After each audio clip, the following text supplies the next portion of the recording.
Nick, thank you very much for joining us. So to kick off, let's talk about yourself, your career, how you got into the technology sector, and a bit about your background. Oh, that's a general question. Thank you, Paul. I first programmed a commercial computer in 1969. I think I was in the sixth form at school. Right. And we went off to the what's now Kingston University in southwest London. It was then a sort of polytechnic, and they had a new IBM 360 computer. Right. And they offered a lot of school students around Kingston to come, and our school sent a lot because most of the others didn't know what it was. Didn't go. I'd worked on building a digital computer before that. Yeah. But so that was about the earliest thing. From then on, I've worked mostly with technology since about 1968-69. Right. My degree was actually in physics, astrophysics. My first degree in maths, but I did subsequent degrees in other topics. And that apart from that, I've worked since 1974 full time. Right. Pretty much in the IT industry, one way or another, working with Royal Navy warships out at sea on missile systems, working on air traffic control systems, investment banks, universities, research groups, and so on. So I've worked on a lot of those, but I got into it in 1969. I was an astronomer really by background, and that helped. I was going to ask you that. What was the motivation for studying? Did you say astrophysics? Yes. Yeah. Well, I was a keen amateur astronomer from before that time. Right. From the early 1960s, I think. So there were only 4 universities in the UK at the time that did undergraduate astronomy. So I picked one of the 4. Right. Well, I picked a couple of them, but one of them I went to was one of the 4 that studied astronomy. It was also just setting up a very impressive computer science degree at the same time. Right. So I was able to go and do lots of work on their computing systems as well. Yeah. And what were the computing systems in those days? Well, IBM 360 was predominant. They were my mainframes essentially. Right. Yeah. And so you were paying. Generally, I was working with them using punch cards on IBM mainframes. At one point, they had a computer which took up a whole room in the physics department, and they said, "Look, none of us know much how to use it. Would you like to have it for a term to do your project?" Right. So I said, "Oh, sure," and worked on that. So I worked really on computer science for all of those times. Well, excellent. So you graduated about 50 years or so. Right. So you graduated, and what was your first employer? My first employer was a company called Ferranti, right? Who I think are no longer in business. But we were doing really early on. These were real-time computing for missile systems and radar together on Royal Navy frigates. That's what I worked on for 3 years. Type 22 frigate, and so I had to go out and test these first of all in the systems we were running in a sort of parkland area in Essex in England, right? Some way from anywhere else, and then go out on a Royal Navy test ship called HMS Penelope, right? Wandering around the Mediterranean, out in the North Sea. Trying these things out. Right. I imagine the Mediterranean is a lot more pleasant than the North Sea. Yes, well, it's certainly warmer, Yes. but actually going down there was interesting because going down to the through the Bay of Biscay, I remember I was a civilian scientist and we were in the wardroom. That's the officers' mess. Yes. In the Navy ships, Royal Navy ships, but the captain and the navigating officer were both badly seasick. Oh dear.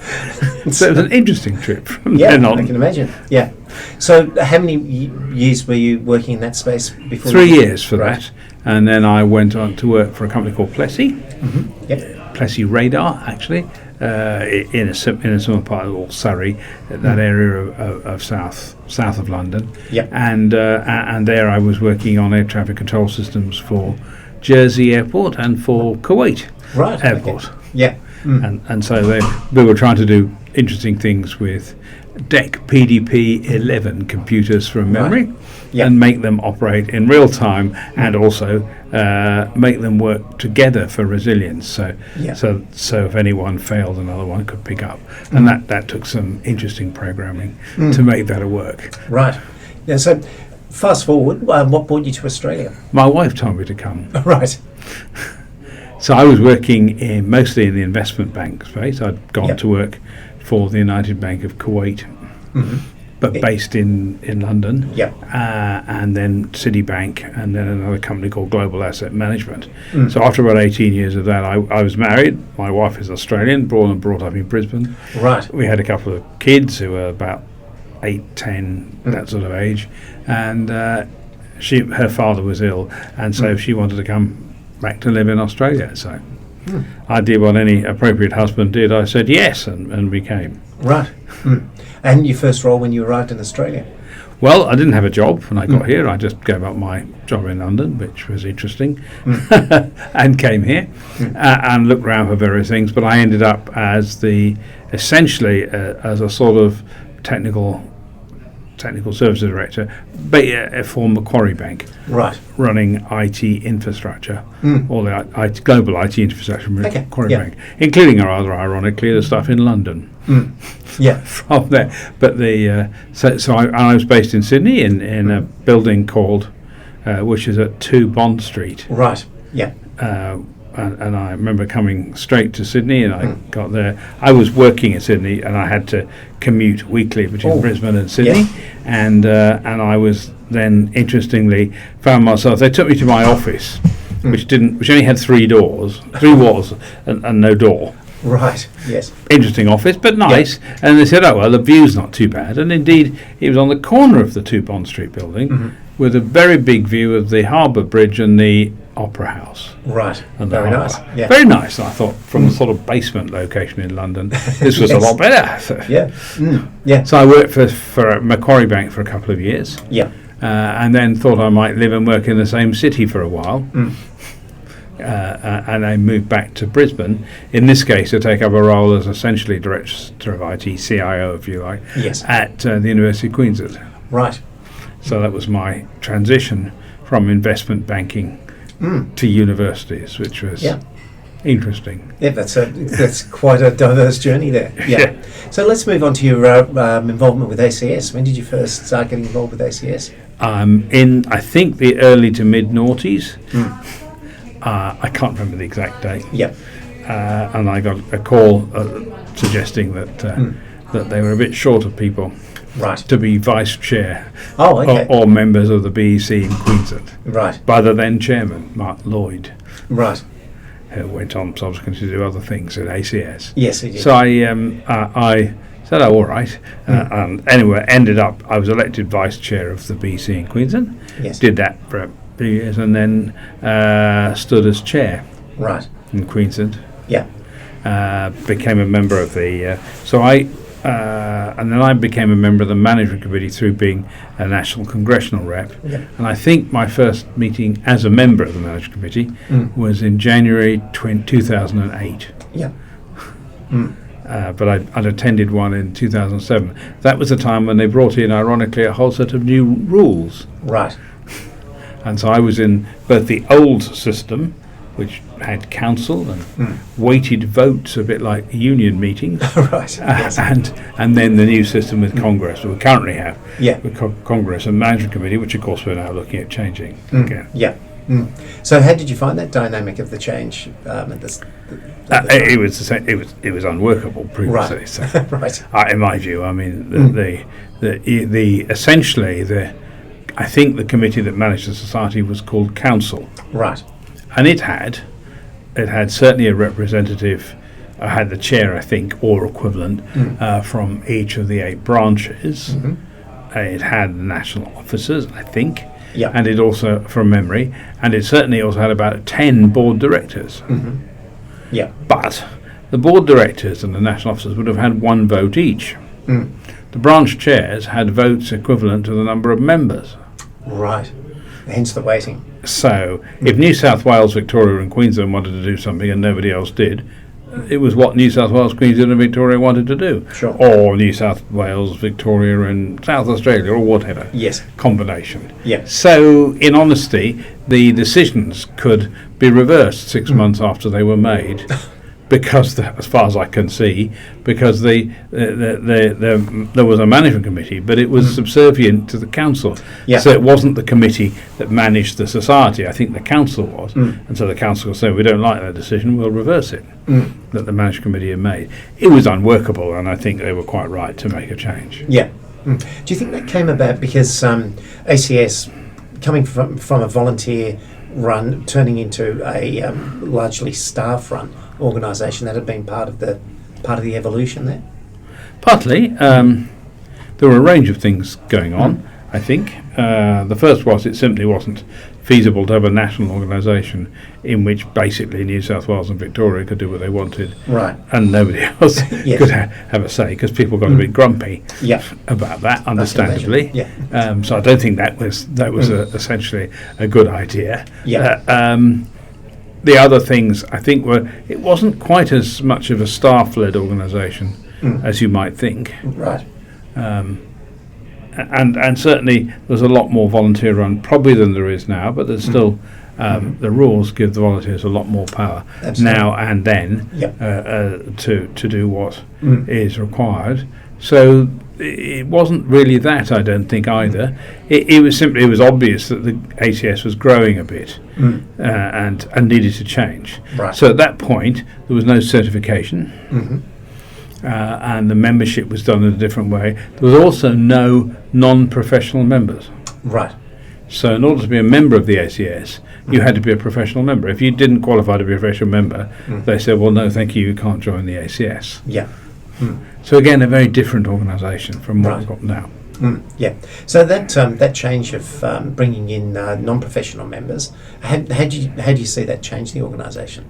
Well, it was obviously a change. I recall the Congress meeting of which it was decided, because Mark Lloyd, for some reason, was chairing it, which must mean the president wasn't around. Right. Because he was vice president, I think. Yep. So I think he was chairing it, and the decision was to bring in non-professional members.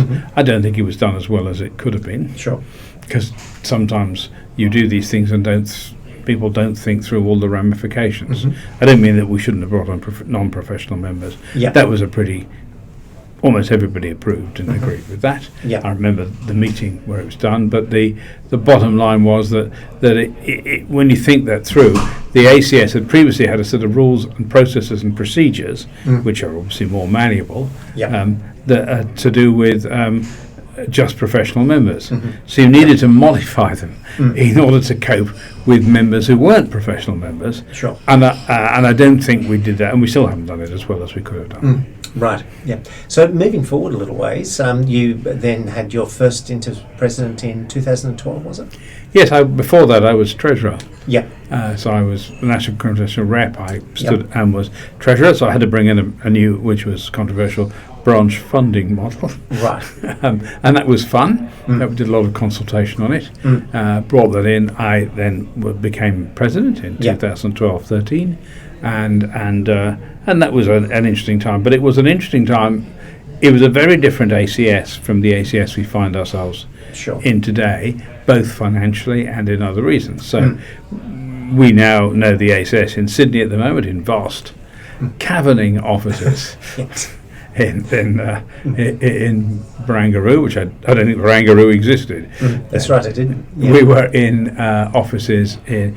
First of all, we were in offices in quite small offices, somewhere in Clarence Street, I think. Yeah. And then moved to Carrington Street. Carrington Street, that's right, just near the station. Yeah. And that was an interesting one. And then, of course, moved to Barangaroo much later. So when I was president, we were still, I think, in the Carrington Street. Right. We were in the Carrington Street ones. We'd had an interesting number of CEOs. Our current CEO, the interim CEO, Josh, is I think the 9th CEO I've worked with right in ACS. Yeah.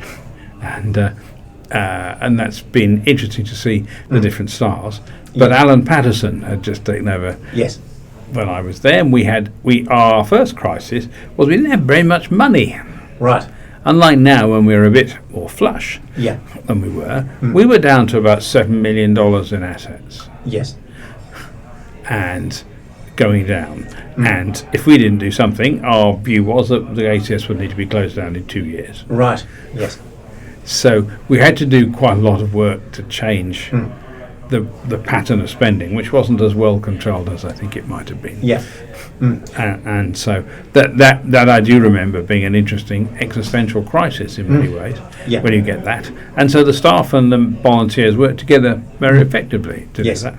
And previously to that, we'd had a difficulty with a previous CEO, lady from the West, Yes.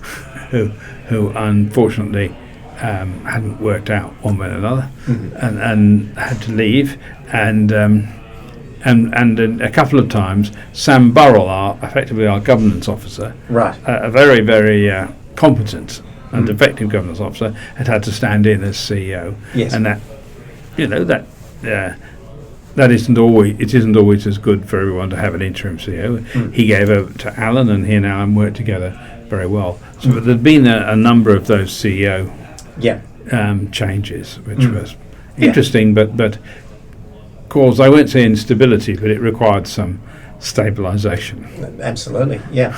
So with that, just going back to that financial change that you did, so what was the extent of that? Well, up until, if you look at the rules still, the regulations more than the rules, which we needed to have changed and haven't, is that the branches came from, as when we were all formed in the 1960s as the ACS, from an entirely separate organisations, really.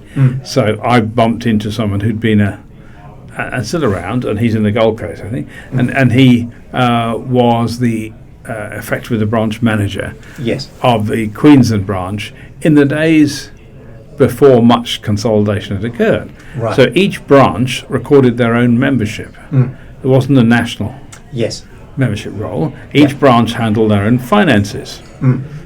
So as we pulled all that together, it was obvious that wasn't working very efficiently. Now, the membership had become national before I got in there, but it was necessary when we looked at the branches. What had happened with the way the branch funding had worked was previously the branches collected money and sent a sort of capitation fee, you could call it.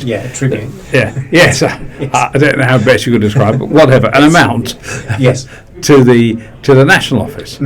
Because before migration assessment and professional year, the national office didn't have that much money and was very small because all the action was at the branch level.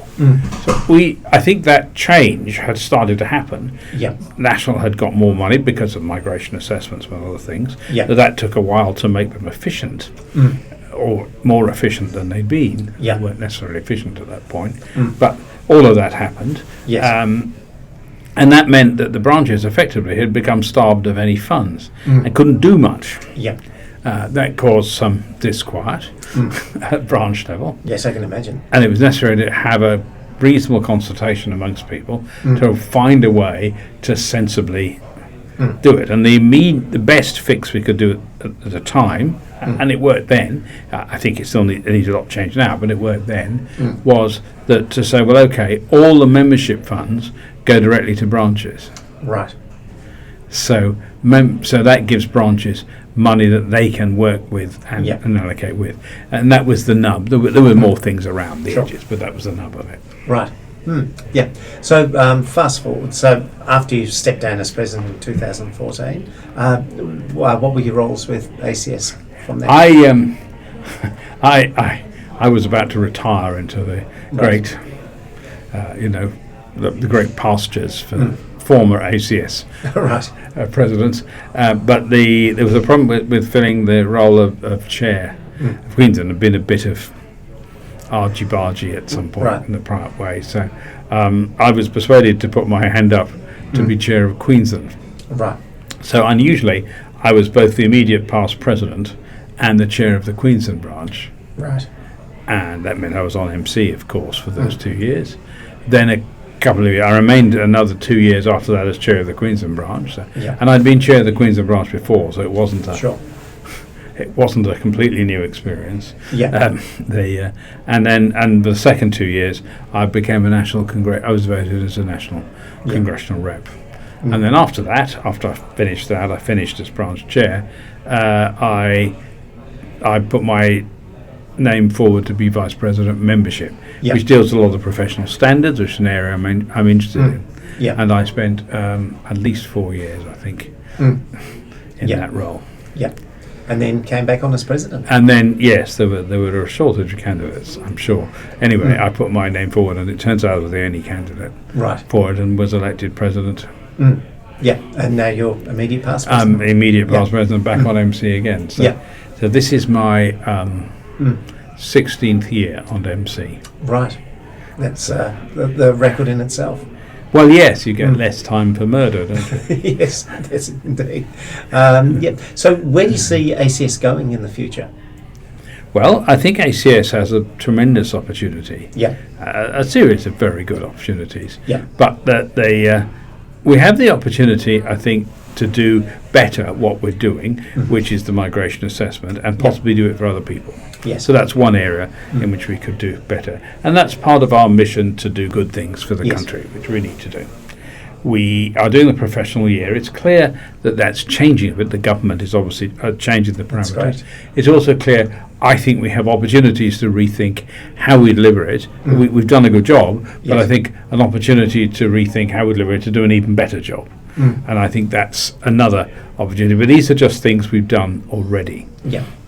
I think we really do have the opportunity to become the organisation that says to professional IT people across the country, look, we're the custodians of the sort of skills framework. I don't mean Sophia, which is not, we wouldn't be the custodian of, but a major user of, particularly as the government's already funded the licence, so it's free to us. Yeah.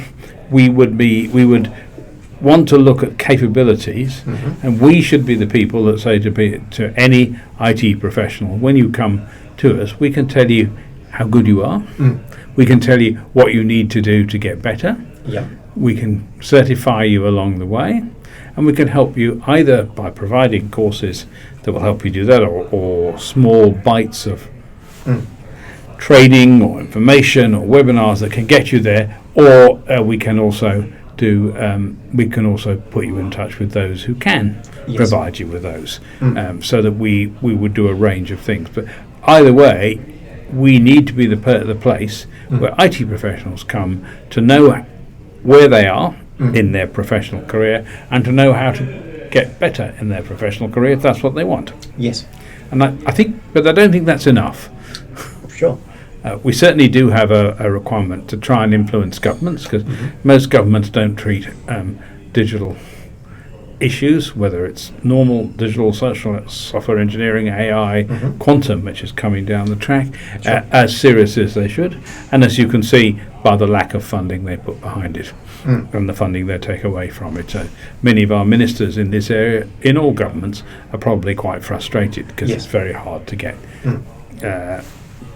any attention. We need to help with the articulation of positions, which would enable them to do more, and which would enable it to come up the agenda. For many countries are doing very well from this area. Ours isn't, I mean, in comparison, and I think we need to do better. And I think there's more.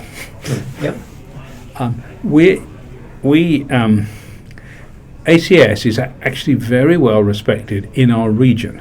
By that I mean a Southeast Asian region. As a society, we're one of the biggest societies in that region. Yes. The other ones are Singapore. There's a couple in China, but that wouldn't be as easy to deal with. Sure. And there's India, but it's hard to know what the numbers are. Yes. In India at the moment. But there's two or three there. Japan has, and Korea both have big societies. But all of them are many of them are quite academically focused. Right. And quite.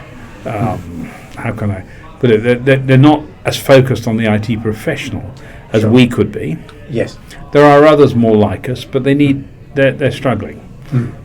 Working with the international groups, I haven't worked as much with IFIP, though there's much to do there, but it's a more academically focused group. I work with CIARC, the Southeast Asian Regional Computer Consortium, and that's actually doing a lot of work. So what CEARC does, unlike the other ones, is work with other IT societies and the economic groups. By that I mean APEC, ASEAN. These are where CEARC's looking to see how do we get the economic benefits, because that helps our colleagues. For example, PNG, the Papua New Guinea. Papua New Guinea is a developing country. I don't think anyone's going to disagree with that assessment. And they have a computer society, and we try to help quite a lot. But the bottom line is, as we improve our platforms, IT platforms and systems, and the processes that we have surrounding them, we are in a position to help them. I don't mean taking them over by saying, "Oh, go away, Australia is now going to run it all." Might do that with New Zealand, perhaps, but not just for fun. But but in places like PNG and other countries around the region, we should be able to help. We know how to accredit degrees, and we can help them with doing that. We know how to do managing members, or we should do, and we can help them with doing that. So those platforms can help, and I would almost certainly ought to be able to go to those economic bodies that I've talked about to enable us to get the funding to do that. So for the broader Australian technology sector, how do you see that evolving? Well, Australia's currently mostly a user more of technology more than it should be, or less of a producer than it should be. But I think we've got to maintain standards. So let me give you an example. There was a company, I won't put it, since we might be putting this out somewhere, I won't mention the company name. I can always edit that, don't worry. But I saw it just reported in the news recently, a company which had decided to replace many of its internal systems, back office, front office. They'd gone to a large computer software provider whom we would all know. Their previous CEO had apparently done a deal with them to do this for $80 million. I think I saw that the cost of the project is now $280 million. That's right. And climbing. The same one. And the new CEO is tearing his hair out, if he has any left, in dealing with the issue and cutting stuff. This has to be said. If it's not something else, it's incompetence. And I think we will do a favour to the broader industry by calling out incompetence and by championing competence. Our certifications, our ability to certify people who are actually ethical, and that's very important in our game, and also has the competence that they say they have, and which we should be able to measure. These are people you should be employing on these projects. The fact is that many of them persuaded for commercial or other reasons not to do so. And we end up with a sort of debacle to do that. So I float the idea, which you'll probably want to edit out, that we should form a new set of awards. The White Elephant Awards. We won't have to spend much money on bringing the contestants to the awards ceremony, I should think, because they probably won't want to come and receive the awards. But I think we should pick some of these projects, and I actually think we need to call them out. We have been too timid. I mean, I have been as well. It's not everybody else's fault. It's my fault as well as anybody else's. I think we've been too timid in calling out incompetence. And if we want to have a really good ability to improve Australia's technology economy, we will do so by calling out incompetence and by rewarding competence, real competence. And I don't think we do that well enough because we're worried about upsetting people. I'm not worried about upsetting people. No, that's good. And I think we should be ready to do so, because I remember do you remember the Queensland Health payroll debacle occurred? I can only describe it as a debacle. Everybody could do that. I don't think we could be sued by saying that. But at the same time, I was really worried at the time that some of our members might have been involved. And they weren't. And the good thing was that virtually none of them had really the level of of certification of IT that we would have expected of a senior people, and that's possibly we should call out. That's why it doesn't work. Yeah, no, that's a very good point. Yeah, and we've seen this systemically that there's been several dozen Queensland health debacles since that. There've been lots of them, and I think. And you see people routinely say, oh dear, well, it was only $143 million. I saw one government department. We'll just write that off. Yes. And, just a second. Yes. How many nurses with $143 million have employed? This is ridiculous. And it's that working with some of the large consulting companies who seem to be involved in some of these debacles. We actually need to call it out and not be afraid to do so. But if we did, then I think we have an opportunity of really professionalising IT in Australia, and that could be one of the great things that we could do. So just as a closing question, just a general question beyond that of where do you see yourself, where do you see ACS, where do you see Australia on the whole going in the digital economy? Oh, goodness me. What a large question. Yeah, I mean, it was always a good one to finish on. Okay. Well, I think Australia has an opportunity, but, opportunities have to be grasped. Sure. And I think Australia has an opportunity to really expand in the digital economy. We have great advantages.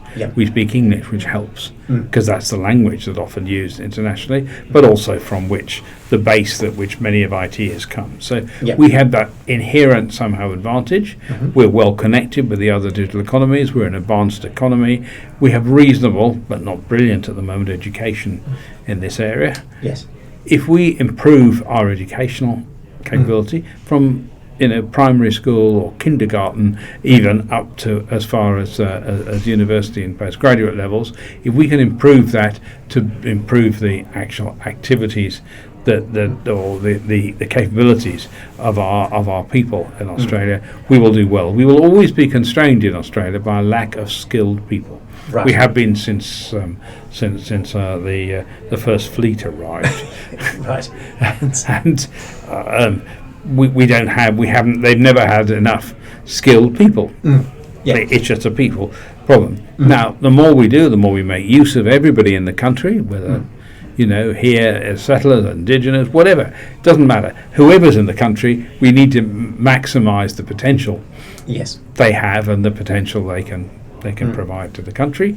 If we can do that, then we can actually go right ahead. Secondly, we actually need governments to take a lead if we want to improve the country to a state we'd like it to be in. I think the governments need to have some strategic plans to say we can't probably be good in absolutely everything. We're not the US.